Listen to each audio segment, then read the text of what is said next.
We are recording. Great.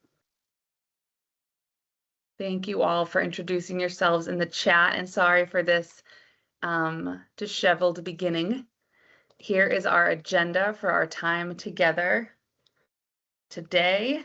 I'm Nicole Cardwell. I'm the director of the New Hampshire Food Alliance, and I'm really glad to have you all here with us today for this, what I think will be a really interesting conversation. We're here to talk about the New Hampshire Local Food for Schools Incentive Pilot Program. So Caitlin, will you go to the next slide? If you're not familiar with the New Hampshire Food Alliance, we are a network of hundreds of people, businesses, organizations, and communities that all want to strengthen our local food system. And our job is to help understand them enough to bring them together in strategic and effective ways to really increase the momentum and the change happening in the state to strengthen food access in our local food system in the Granite State. We're a program of the University of New Hampshire College of Life Sciences and Agriculture. Keep going, Caitlin. And this year at a Network Café series, and some of you are here for the first time. So our Network Café series is typically goes September through April. This year we have a special edition in June, and we try to bring the network together about different timely topics for casual, or not casual, but informal conversation and discussion about topics and issues facing our food system and our network right now. Next slide. All right, there, and Alexis, Representative Simpson just joined. Wonderful. Great. So we're here today to talk about the New Hampshire Farm to School Local Food Incentive Pilot Program. And before we dive into the slides, I just want to say that the pilot program was a multi-organizational effort to get the legislation developed and passed, to administer and implement the program. There are a lot of different organizations and individuals involved. So the New Hampshire Food Alliance team, myself and Caitlin Porter, who will be speaking for most of this presentation, we jumped into work and support the program sort of in the middle. We weren't personally involved in those beginning years of getting the legislation passed. And so we're going to share what we know to be true about the program, and then invite a few other important and involved parties like Representative Alexis Simpson, Assistant Commissioner Josh Marshall with the New Hampshire Department of Agriculture, Markets and Food, and the NOFA New Hampshire team are three examples to share additions to that to expand upon what we share. And the hope is that between them and all of you, we can reflect on how the program is going and what we've learned from this pilot. So House Bill 1678 established a New Hampshire Farm to School Local Food Incentive Pilot Program, the first one we've had as a state. There was $120,500 per year allotted for 2 years in support of the program, and it put the impetus on the New Hampshire Department of Ag Markets and Food to establish a 2-year pilot program and then to evaluate that pilot. And the bones of it were that participating schools would receive reimbursement for buying local food. So they would, if for whatever local food they bought, they could receive 1/3 of that as a 1/3 of the cost as a reimbursement, up to a certain amount that they were awarded. Next slide, Caitlin. Oh, thank you. So to be eligible, the schools had to participate in the National School Lunch Program. The goal for the state was that we had 1 participating school district per county. Local is defined as grown or produced in New Hampshire. And participating schools, they could buy direct from farms, they could buy through food hubs, or buy local food through conventional distributors. And the food needed to be served in school breakfast, school lunch, or through fresh fruit and vegetable programs. So this program, once the legislation passed, and the New Hampshire Department of Agriculture put out the RFP, and they selected schools with as laid out in the legislation. The New Hampshire Food Alliance team partnered with the Department of Agriculture to support the success of the program. At that time, one of the things that's complicated about the situation is that at that time, New Hampshire Farm to School was part of the New Hampshire Food Alliance. Since that time, New Hampshire Farm to School is now part of UNH Cooperative Extension. And Laura Alamayu, who oversees New Hampshire Farm to School, is on the call with us today. But this program's life cycle and the movement of New Hampshire Farm to School into the Food Alliance and then out again coincided with this timeline. So in August 2025, we learned about the program, put together a welcome packet for participating schools, which Caitlin will share with you in a bit, the list of participating schools, and we launched a cohort. We thought one of the things we wanted to do was bring this group of participating schools together virtually every month and just help them check in on, do they know what's going on? Do they know what the rules are? Do they need support? How can we help make this program and them successful? Because as we all know, if you're on this call, buying local food as a school food service director is deceptively difficult. And so we created a procurement plan for them that laid out how much they were awarded, and then worked through, if you were awarded $10,000 for reimbursement for local food, you'd have to spend $30,000 on local food to receive that $10,000 reimbursement back. And helped them break that down over the life of the program. So if there were 12 months or there were, I think, 10 months left in the program at that point, how much dollars spend would that be per month to stay on track, or what milestones did they want to work towards? And also laid out some strategies for farm to school and procurement and how we've seen that done successfully. The other support we provided was the development with the Department of Ag of the New Hampshire Wholesale Producer Directory. So we were able to give them this resource that, if you're not familiar with it, you should check it out on the website. It is a vetted resource that Caitlin led the development of farms that are wholesale ready in New Hampshire, and lays out what that means, what sort of wholesale pricing tiers they have, certifications, who they distribute through, but essentially met our definition of what wholesale ready meant, and so might be especially good partners for these schools to buy from. There were monthly check-in and troubleshooting calls, and then value chain coordination support provided whenever needed or requested for these schools.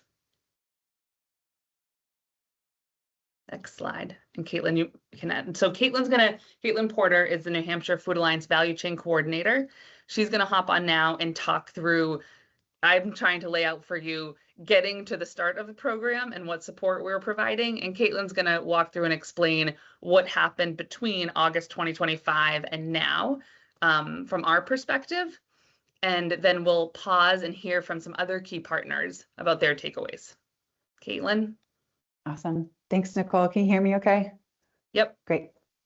Thank you for the intro. And so Nicole, as Nicole said, this program was kind of written into law, and the budget that was set aside for this program were fiscal years 2025 and 2026. So we're going to help kind of break down that elephant into those 2 years. So the first year, 2025, this is sort of a calendar of some of the main events that happened around this bill and program. The bill was signed by Governor Sununu in August 2024 and was enacted into law in September. If you look at the bill, there was, fine print. It was essentially tasking the New Hampshire Department of Agriculture, Markets, and Food with putting on this program, in addition to everything that they do on a regular basis. So all of a sudden, they were tasked with creating a an RFA for schools to apply. They had to establish all that documentation. They had to establish a selection committee for application review. They had to create a scoring process for how those applications would be assessed. They had to create a formula for how to determine the amounts of dollars would go to what schools and in what proportion. They then had to accept and notify awardees. And then, oh, by the way, after that, the New Hampshire Department of Ag Markets and Food had to then enter into a contracted relationship with the accepted schools, which, if any of you have been through that process, there's paperwork involved as well as approval needed from governor and council meetings. So all of this to say that these things take time, and understandably so. I think it's pretty reasonable, the timeline laid out over the course of this year. The Department of Agriculture, Markets, and Food dove in. They created an RFA. They received applications. They did a really great job of establishing this pilot program. And so by the end of the school year, 2025 school year, they were accepting schools into the program. 8 were accepted into the program originally. And then that is when the New Hampshire Food Alliance came in and started with launching the cohort and with our own support with the monthly calls and providing that support that way. And so I'm going to provide some of these green bubbles throughout our next few slides, which kind of indicates some of the learned lessons that we are taking away from this pilot program at large. So from this, we just wanted to highlight that, as we said before, the budget was set aside for this year included, was one of the years that $120,000 was set aside for spending. The year instead had to be used for administrative establishing of the program. So our takeaway is that program establishment takes time and administrative effort, and just needs to be built into the legislative design and language as part of the program. And then we just wanted to include too kind of an extra wrench that was thrown in, as Nicole mentioned earlier, that in July last year, just about a year ago, the New Hampshire Farm to School program was transitioning out from under the Food Alliance and into UNH Cooperative Extension. So that was something that was not foreseen before, and added a little bit of a challenge to the program. At this point, awards were given out to 8 school districts across New Hampshire. Awards ranged anywhere between $10,000 and $50,000 per school district. And like Nicole mentioned, if you're awarded $10,000, because the reimbursement rate was at a 3-to-1 ratio, it actually meant that you were able to spend up to $30,000 on local food, and you'd be reimbursed up to that $10,000 award amount. So you'll see that I've used the number 8, that 8 school districts were accepted into the program, and you see 7 listed on the screen. That's because one of the schools identified that it wasn't a good fit for them at the time with the capacity that they had within the first few months. So these 7 were the 7 schools that carried out through the rest of this previous school year. And then you'll also notice that 6 out of the 7 have an asterisk next to them. And that is because these 6 identified schools were they had food service operations run by the food service management company Abbey Group. And oh, by the way, in July 2025, Abbey Group was actually acquired by Whitson's, another food service management company. So not only was the New Hampshire Farm to School program in transition, but 6 of the 7, the absolute majority of schools that we worked with throughout this program, was actually going through their own massive transition internally. And this proved to be changing the way that they order. It was their logins, their emails changed, the way that they operated was kind of fundamentally changing. And so the 2026 school year was particularly challenging for these 6 schools because they were adapting to so much change in addition to trying to learn and keep up with this program. And one of the takeaways that we just wanted to highlight there is that participants that represent a wider range of food service models and companies would allow for more insight into onboarding processes and requirements. However, on the flip side of that, we really got to dive in deep to Whitson's and how they operated. So I think that's actually, there's definitely a silver lining of that. Whitson's, with the acquiring of Abbey Group accounts in New Hampshire, they now oversee over 50 food service accounts across New Hampshire. So there's a lot of buying power there. And in general, there's a lot of buy-in for them to be sourcing local. So it was a great organization and company to be working with. Because of that buy-in, they also had buy-in from their corporate team. And on most monthly meetings, we had about 2 or 3 members of their corporate team join in so that they could, in between calls, go on and support their team members. So 2 sides to that coin. So now we're breaking into year 2 of the program, which was the first year that the schools were actually able to tap into those funds that were set aside in the legislative budget. We launched the cohort and schools began purchasing. It was by no means fast and furious and all at once. While in New Hampshire, our main harvest season and of abundance is in the fall. It takes a long time to make purchasing behavior changes, to learn the ins and outs of this program, to add yet another step for food service managers' busy days where they're now having to fill out a little bit more paperwork to request reimbursement. All this to say is that, in addition to them also going through their own internal transition. But needless to say, purchasing did begin, and we wanted to share some of the most popular items that the school spent money on: beef, eggs, and chicken from Roby Farm, beef from Montshire Packing, a bunch of apples in the fall from Brookdale Farm, and maple syrup from Ben's Sugar Shack were some of the top ones. And it was certainly more diverse than that. But I'll just comment here that you'll see, we're not seeing kale and lettuces and some of the more perishable produce-based items. And this was for, I think, a number of reasons. But by the time that we gained a lot of momentum with the schools and we went through onboarding processes to get these vendors in their back-end system so that they could order from them, it was winter. And so in winter, meat is what's available by and large in New England. They can buy frozen meat year-round, and so it was a really steady, stable product for them to be able to buy in mass. That's something that they reliably go through a lot of, and it's also really high value.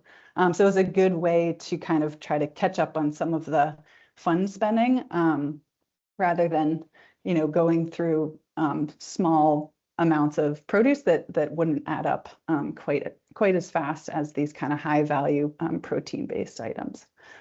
Caitlin, can I add one more thing? Mm-hmm. And I just want to tell you that the chat is quiet so far. I know you can't see it. And I just want to underscore what Caitlin said about vendor onboarding, because I remember that being really surprising for her and other members of the team, and not surprising to me with a food service background, that it takes, like, before purchasing from a new vendor, you have to enroll them if you want to follow the rules of the school and of your company you work for and of the payment systems.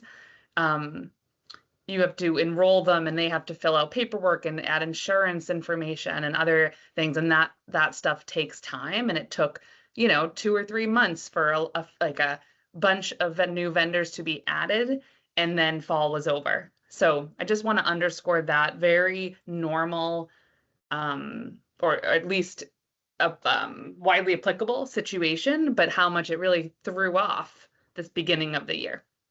All right, keep going, Okay, Caitlin. thanks. Thanks.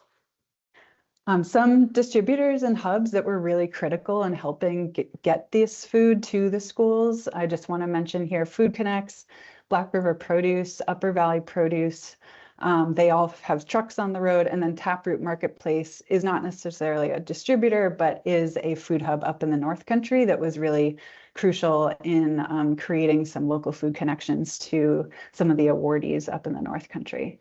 And so a total of over $90,000 was spent through the program and injected into New Hampshire's farm producers and economy at large. And to break down that number just a little bit further, that is the amount that was spent on local food directly. And so it was a third of that was the awarded amount. So about 30,000 was reimbursed through this program, through the state. And while 30,000 is a quarter of the 120,000 that was technically set aside for this school year, our takeaway is that it was in so many ways a large win for the state and for the school. And I think is just really shows the beginning of so much momentum that was built in not only learned lessons, but building relationships that didn't exist before. And meanwhile, as we've mentioned, just a few, there were some unforeseen hurdles thrown at this program that couldn't have been prevented. So a total of over 90,000 into New Hampshire's economy, I think, is a huge win, and we'll kind of dissect that a little bit more in a minute. So some of our takeaways from the second year of the more purchasing focused support is reiterating what Nicole said. Vendor onboarding processes for food service management companies can take and do regularly take a handful of months to complete before schools can place orders. So this did kind of slow things down in the fall and winter. But on the flip side of that, again, working with a large food service management company such as Whitson's meant that once you did go through that process, and one school had to take on onboarding a vendor, then it's in the system. And then actually other schools could benefit from that work having already been done. So there's kind of a plus and minus there, is that it would take some time up front, but now because one school took on onboarding a certain vendor, all the other schools could benefit from that work being done. Another is that changing purchasing habits is really long, slow work. Anyone who's worked with institutions, especially schools, know that there are just so many challenges, including capacity and so many other things that we could go into the details of today. But we believe that maybe starting with small allocations per school district can be a good on-ramp to increased local sourcing. And I just want to iterate here that in Maine, they've had a similar program that has been developed into the Maine Local Produce Fund. And just for example, for comparison, each one of their school districts across the state of Maine is given an award up to $5,000. So the awards were scaled back quite a bit, but that allows for more schools to participate on a smaller scale.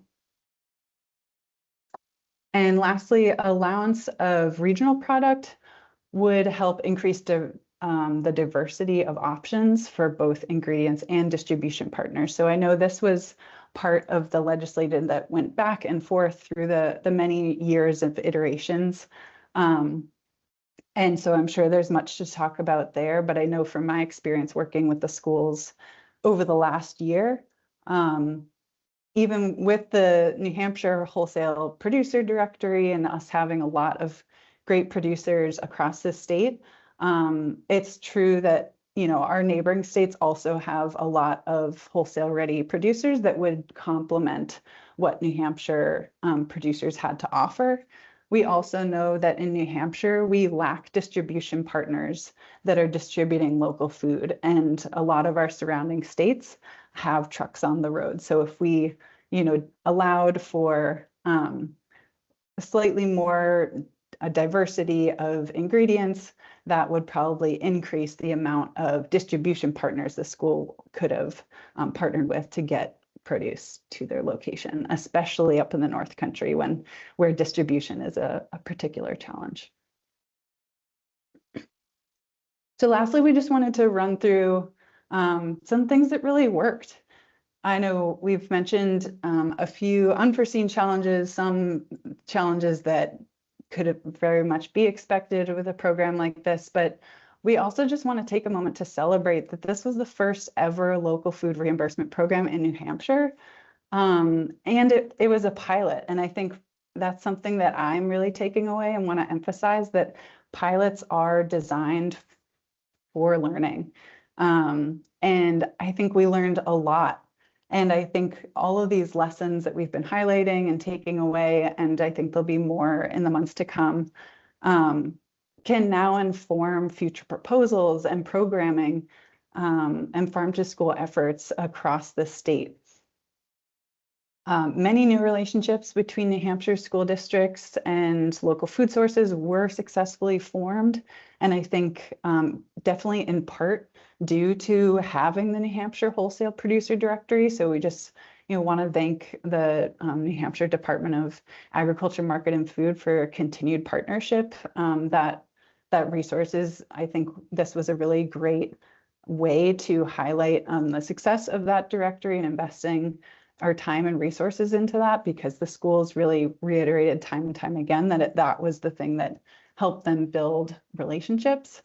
And not only was over $90,000 injected into our state's economy, but so much momentum was started.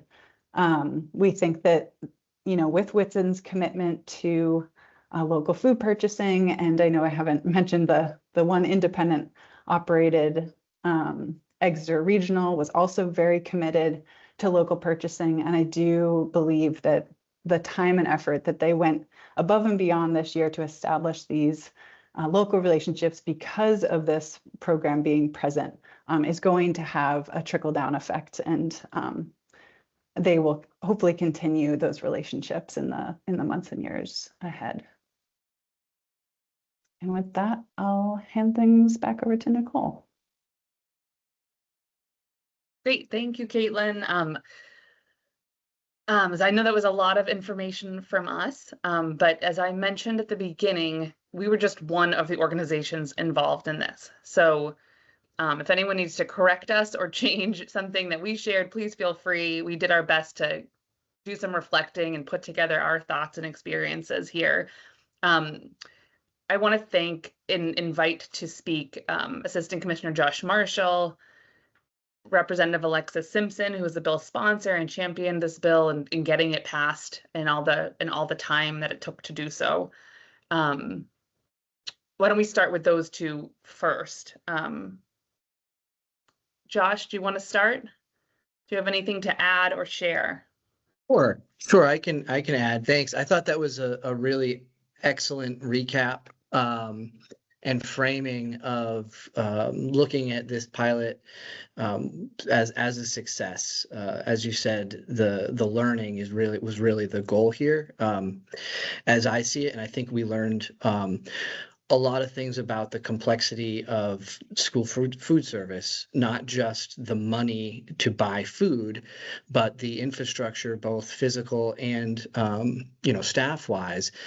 Just one of the things I was thinking preparing for this webinar was if you've got a limited staff in the kitchen, it's so much easier to buy a bag of pre-sliced carrots and put them in the pot than it is to buy bunches of carrots, peel the food, chop it up, just the time and staff effort. So I think that's something that we need to understand moving forward. If there are future initiatives to support this, that funding not only for the purchase of food, but for the purchase of staff time, or to support staff time, purchase of equipment. If you can buy, you with the money, you could have bought $40,000 worth of beef, but you can't store that all right in one place. So there's a lot of different ins and outs that I think we can glean from this and use it to better serve schools and have and help folks purchase more local food in the future.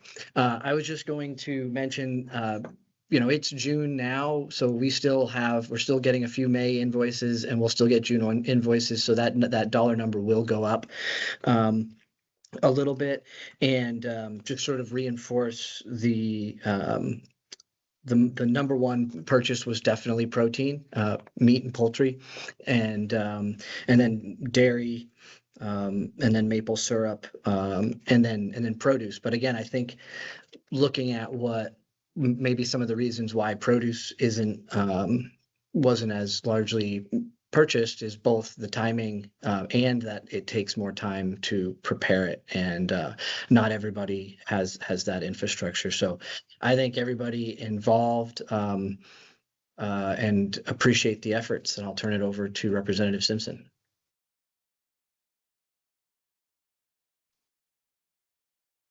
Thank you, Josh. And thanks for this presentation. This was really great to hear all of this. I want to take a minute at the beginning just to thank all of you for your hard work, to Josh and to the department, to NOFA, to NH Farm to School, to the Food Alliance, to all the partners who worked these past 2 years to, it sounds like, confront a lot of challenges, some of which were completely outside the scope of this and unexpected, but had incredible impact on the day-to-day implementation of this. So I'm really grateful for all of your work. I'm glad to see that there are takeaways, lessons learned, and momentum and positive things to look forward to in the future. And that I think, I came into the presentation wondering, like, or were the challenges like insurmountable given the issues that we, or I should say the context that we have here in New Hampshire? Or are there real things we can move forward with, knowing that this is a pilot program to learn, as you've said, Caitlin, as Josh said, this was really to learn, like, what would make it possible for us to expand farm to school here in New Hampshire, and how could we invest in that as a state, And so I'm really curious from the whole gathered group, but especially those of you who are most involved, is sort of what we see as like next steps and what's possible. But also wanted to say that it's really important that all of this is well documented and able to be talked through, because that will be key to anything moving forward legislatively, budget-wise, that sort of thing. In making this happen, getting it to the governor's desks, getting it signed, there have been and will always be like political constraints. And I think we could kind of see where some of those played out, some anticipated, some not, but especially around the regional product, was really a non-starter legislatively. And so thinking about, like, what does that mean for the future, and maybe does that change, like, based on what we heard from the pilot program? Maybe there's enough momentum and enough insight that can be that can be something that's different going into the future, based on what we've learned and based on what we had tried to do early on. Let me see. Can I ask a question, Representative Simpson? Please. Please. And Josh, you as well. One of the things we're curious to hear you reflect on, or just talk out with us, is so a small minority of the funds that were allocated for this legislation were spent, and the timeline, it's ending, right? It's ending sometime in the next couple months. can you help us understand the like a longer, the same amount of funds that were allocated 2 years ago, but you having a longer timeline to utilize them? Is there any realm of possibility of that happening? What would it look like? Would that have to be new legislation? Is there any extension that could be put through? Like, could you help us understand the possibilities there?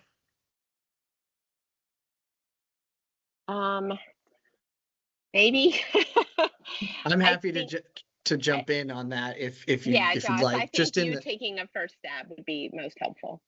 Yeah, so as I continue to work in state government, I'm learning more things all the time, and this is really more of a technical matter of how the bill was written and the legislation, the RSA was written. There was nothing that explicitly stated the carry forward past the 2 fiscal years that were referenced.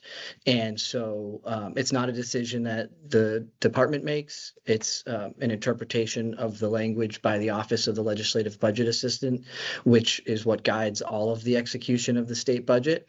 And so, that's another, I guess, gleaning if you all are going to move forward in advocating for future legislation, is understanding the mechanisms of executing the budget and having explicit language that states what that intention was. And I don't think anybody would have known that at the time that we would run into this issue. So there's no blame to be passed. It's just that's how the bill was constructed and the interpretation was made. That's my understanding. Yeah, So, okay. and to add to that is there's getting the legislative language, which makes funds non-lapsing, is also a political challenge, and so that's not always an easy thing to make happen. And however, like, how do we move forward? I think it's the next thing to figure out. And I don't know, obviously the legislative session just ended, and so we've come through this year without anything to try to make those funds able to be used again. And so it's now, what do we do next? And I think we can have another conversation about that, but that's, I just echo everything Josh said. Great. That's helpful to That's where we understand. are now. Thanks. I want to open it up also to Nikki Kolb is here from NOFA, New Hampshire.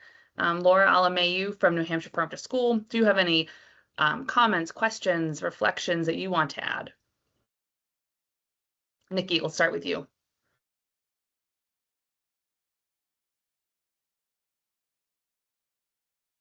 I can't hear you, Nikki.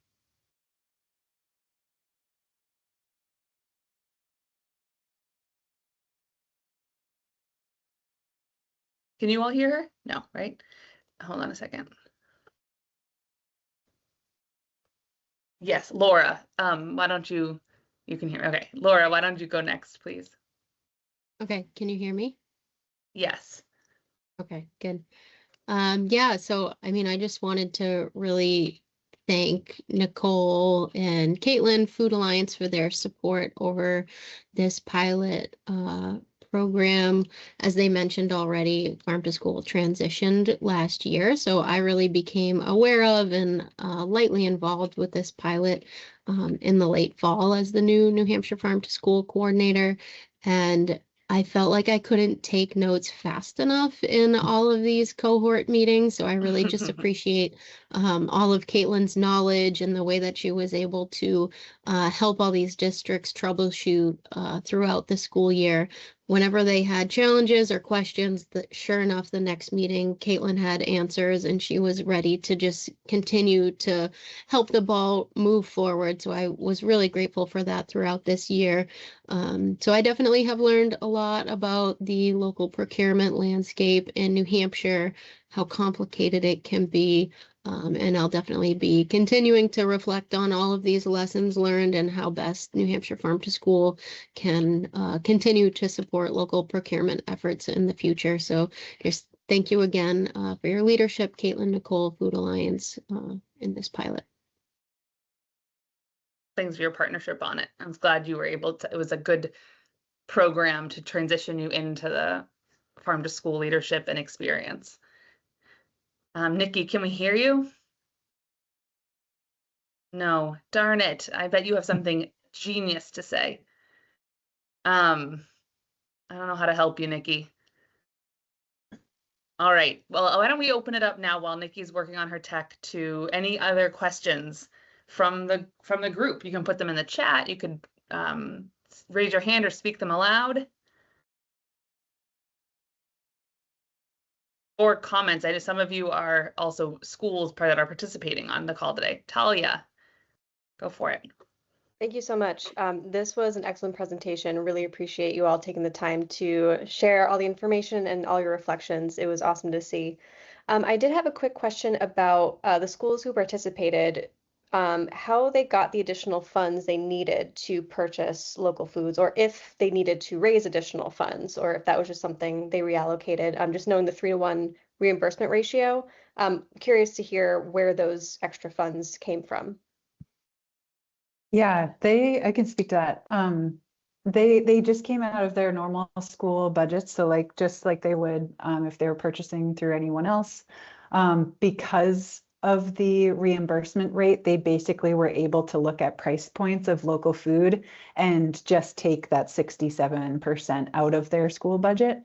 But I am not aware of anyone having troubles, and in fact, they continuously made comments that because it was essentially 33 off of the price point, it made products very competitive, if not cheaper, from what they can get off of their broadline distributor partners.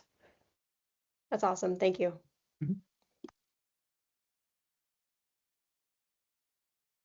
Anyone else? No other questions or comments? I'm going to read Nikki's out loud. Okay. I want to thank everyone involved on behalf of NOFA.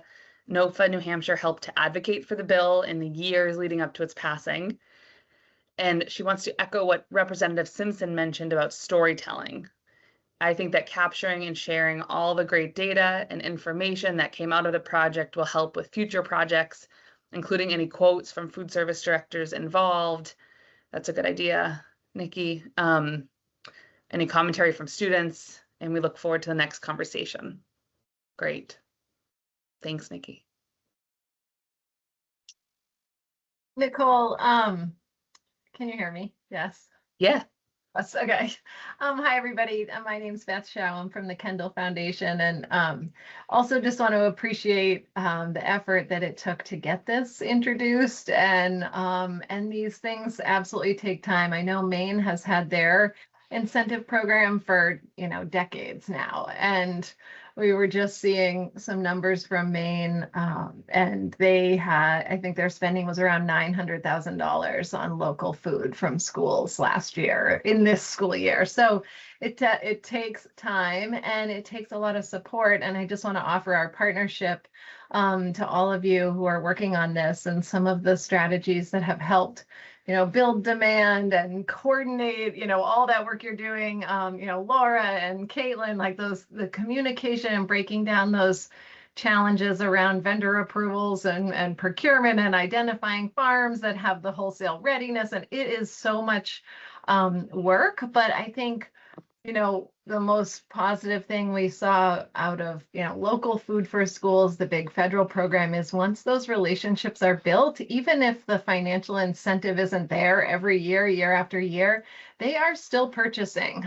Maybe not as much, but they are still really committed, that the sort of values are there, and they're still continuing to purchase from their local producers. So I'm excited to see New Hampshire, really making progress in this space, schools showing more interest and getting the help they need. But please do reach out. I know Some of you are applying for our Food Vision Prize, which we're excited to see a bunch of New Hampshire letters of interest coming in. Today is the deadline, so that's been fun. We can't wait to read them. But, you know, in addition to the prize, please do connect with us about, you know, any places that we can support you in this kind of gap between potentially introducing additional legislation and getting state dollars for the food set. So thank you for all Thank your you, hard work. Beth. Yeah. We're gonna encourage everyone to take you up on that.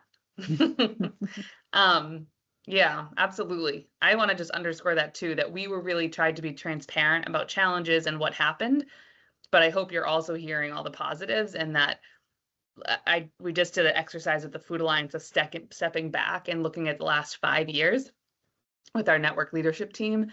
And similarly with even with just this program, like so many of you spent years trying to get this passed and changing it and negotiating it and strategizing and then getting it passed.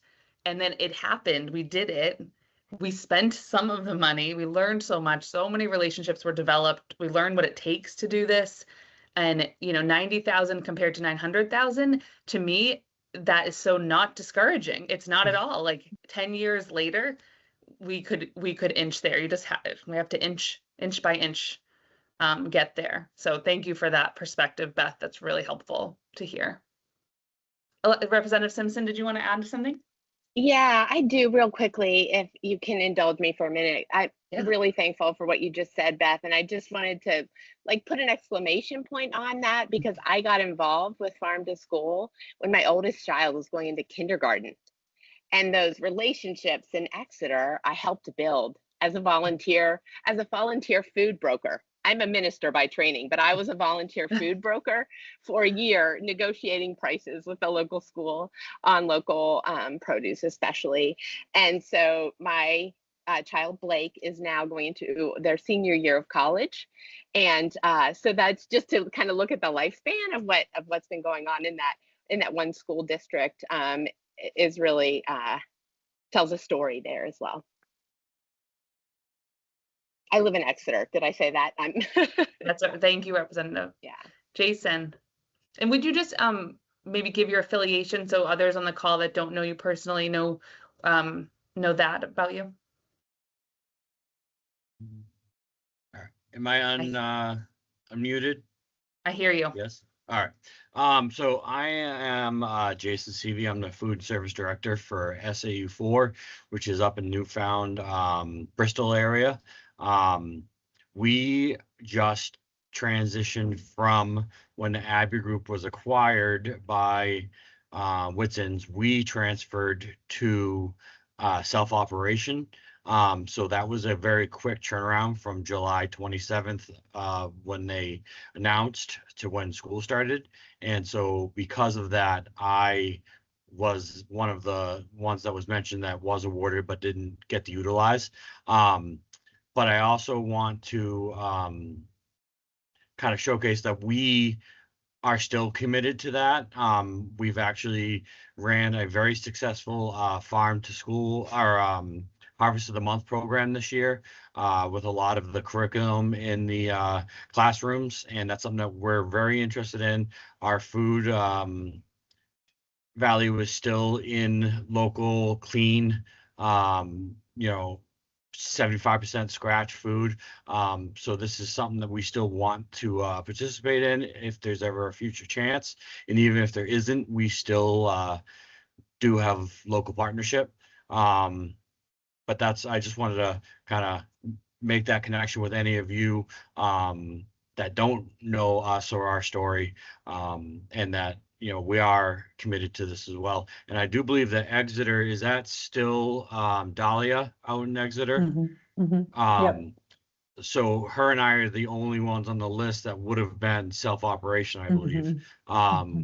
And also we have transitioned from 2 superintendents and a business administrator that we're getting a new one, new of each this year. So it's just been a lot of navigating policies and different types of budget analysis and stuff. So if this is something we can get into in the future, we want to get back into it.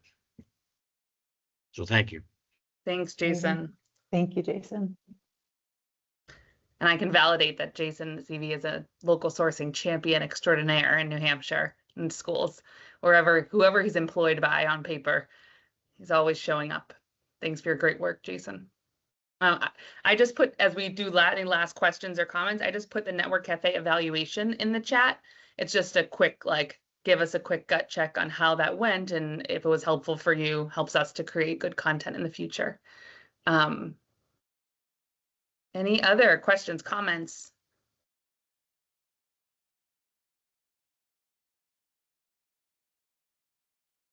Yes, Representative Simpson. I don't know if there are other folks on here who are community involved with their school district, not necessarily directly involved with the administration of the program, but I've been trying to think through, and I know the Food Alliance is great at this, is just one of the things that has helped Exeter over the years is to have some community involvement that's beyond the school personnel, and so it's just kind of thinking how you kind of build that into it and support that kind of growth too. So that's something I'm just adding for future conversation. Yeah, we beg for that. Yeah, it's tough because when it happens, it's not always consistent. So especially if it were to be having to expend a certain amount of finances, then that's a commitment to somebody to help us produce that continually and not just once or twice when they're available. And so that is something we've begged for. I've begged for PTOs or somebody to help out with the food breakfast challenges and be kind of that go-between. And it's if anybody comes up with any ideas on how to kind of make that a little bit more organized and routine, I'm definitely on board to learn. I have one comment that I'm not sure if it is what you're intending, Representative, but tuck away food comments. I can't find a link quickly right now, but one of the projects that was funded in part by Kendall Foundation Food Vision Prize funding is Vida Tortilla, which the link I put in there, which is New Hampshire grown, New Hampshire made tortillas, and to transition to wholesale production. And they're doing so in partnership with a number of school districts in the Seacoast region, where those schools are excited and committed to buying the products wholesale. And they are doing it. The reason I'm saying it is that they're doing that by transitioning to Tuckaway Food Commons, which is at Tuckaway Farm, and is being built out as not an incubator, but shared commercial kitchen, different items, and partly through the RFSI program, there are a number of different funding opportunities. And so Tuckaway Food Commons staff and Vida Tortilla staff are doing the communication with school districts. So it's sort of like another party coming in and helping to do some of that value chain coordination. I know Caitlin helps with some things like that. And so it's not the PTO, but it's another community group and set of relationships that thought you might all find interesting. It's really cool that I don't know his involvement, but David Vargas is involved with Vida Tortilla, and he's actually become a part of the food service operations up in Maine. And he's a fellow restaurateur like myself. I'm a restaurant chef by training, and this has just been a new part of my career. And he's just done an absolutely amazing job up there. And I actually wish there was more things that were connected to New Hampshire because he's in Maine, so I don't get to kind of see everything he's got going on. But what I have seen, he's done incredible. And then also too, we actually have a close relationship with the local Grange up in Danbury, and we've been working with them. That's actually been my biggest advocate to help me. They actually did separating away from a food management company. There was some of those logistic and kind of bureaucratic things that we don't necessarily have to follow. So I was able to participate in some gleaning, produce and get some some corn and some cabbage and things like that we were able to utilize, and that was through the Grange. So that is something that I am looking into to kind of create a better relationship with them. Thanks, amazing. Jason. Great. I love Yeah, I hearing just- those stories. Thank you. Mhm. Yeah, I just wanted to thank Jason for being on. It feels like a full circle moment, even though it didn't work out for this pilot program this year. I just so appreciate you coming on and sharing your perspective. And I think really helps highlight that while the pilot program really allowed us to do kind of a deep dive on Whitson's back-end systems and requirements, and just a little bit with Exeter and really seeing the contrast between food service management companies and self-operated. And that's not to say that, I think this presentation was not necessarily representative of all the amazing work that's happening out there with so many other school districts that weren't a part of this program, food service directors that are just going above and beyond without funding because they're so passionate about serving their kids local food. And so I think Jason's an amazing example of that. And I think there's many, many other examples of that across the state too. So just want to highlight that work as well. All right, well, we are going to wrap up. We take seriously ending by 12:59. Thank you for spending your Friday lunchtime with us and for reflecting on this program. Thank you, NOFA, Department of Agriculture, Representative Simpson, Assistant Commissioner Josh Marshall, Caitlin. Thank you all for your support of this program. And we learned a lot, and I'm really grateful for our momentum as a state in this space. So thank you for being here. Thank you for all that you guys have done. And if anybody has any interest in reaching out to us to kind of maybe give us a heads up of anything that we could utilize that we're not, I would love to get back on the ball of doing some of this kind of work. Awesome. Laura's going to Thank reach you. out to you. I already saw her message. All right. Thanks, everybody. Thank you, everyone. Thank you. Bye.